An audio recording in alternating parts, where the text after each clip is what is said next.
Hello বন্ধুরা, welcome my channel PG ব্লগসে আপনাদের স্বাগতম। আজ আমরা বিষ্ণুপ্রিয়া স্টেশন থেকে 10 টাকার টোটো ভাড়া করে পৌঁছে যাব নবদ্বীপ বাবলারি লক্ষ্মীপ্রিয়ার জন্মভিটায়। এই যে মন্দিরটি দেখছেন, এটি বল্লভাচার্যের তৈরি করা লক্ষ্মীপ্রিয়ার জন্মভিটা। এই বল্লভাচার্যই ছিলেন লক্ষ্মীপ্রিয়ার বাবা।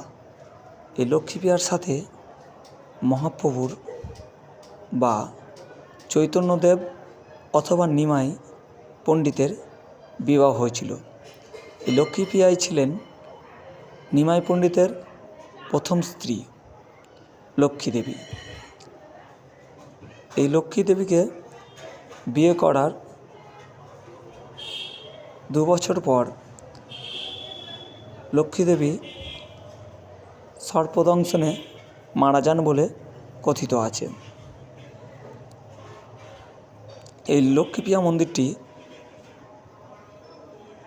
বাবলারি পঞ্চায়েতের অন্তর্গত বাবলারি ঘোষপাড়া সংলগ্ন এলাকায় অবস্থিত। এই বাবলারি নামটি বল্লভাচার্যের নাম অনুসারে বল্লভবাটিকা দেওয়ানগঞ্জ পরে বাবলারি নামে রূপান্তরিত হয়েছে। এর পূর্ব নাম ছিল বল্লভবাটিকা, পরে দেওয়ানগঞ্জ এবং তারপরে বাবলারি নাম রূপান্তরিত হয়েছে।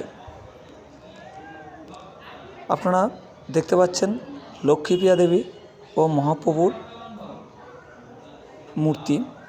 এছাড়াও জগাই মাথায় জগন্নাথ, সুভদ্রা, বলরাম। খুব কপাল ভালো হওয়ায় আজ ভাগবত পাঠের অনুষ্ঠানও সাক্ষী থাকলাম।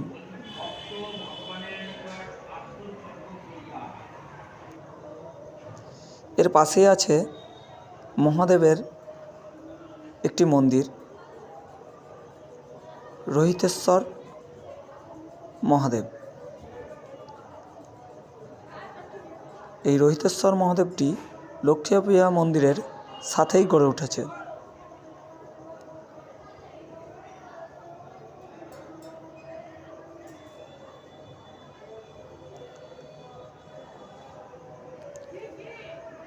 লক্ষ্মীপ্রিয়ার জন্মভিটা এই মন্দিরটি বর্তমানে সংস্কার কার্যের দ্বারা নির্মাণ করা হয়েছে এবং এখনও সংস্কার কার্য চলছে। মন্দিরের সাথেই বিভিন্ন রকম ফুলের গাছ বসানো হয়েছে, যার জন্য মন্দিরটিকে অপূর্ব সুন্দর দেখাচ্ছে। এছাড়াও মন্দিরটির পাশেই একটু শিশু উদ্যান রয়েছে, যেখানে শিশুরা বিকেলবেলায় এসে খেলা করে। বন্ধুরা, খুব সুন্দর শিশু উদ্যান, যেখানে বাচ্চারা নিরিবিলিভাবে খেলা করতে পারে। আর একটা কথা বন্ধুরা, অবশ্যই মাথায় রাখবেন, পিজি ব্লগস চ্যানেলটি অবশ্যই সাবস্ক্রাইব করুন, লাইক করুন, শেয়ার করুন এবং কমেন্ট করুন। @পিজি ব্লগস চ্যানেল অবশ্যই সাবস্ক্রাইব করুন চ্যানেলটিকে।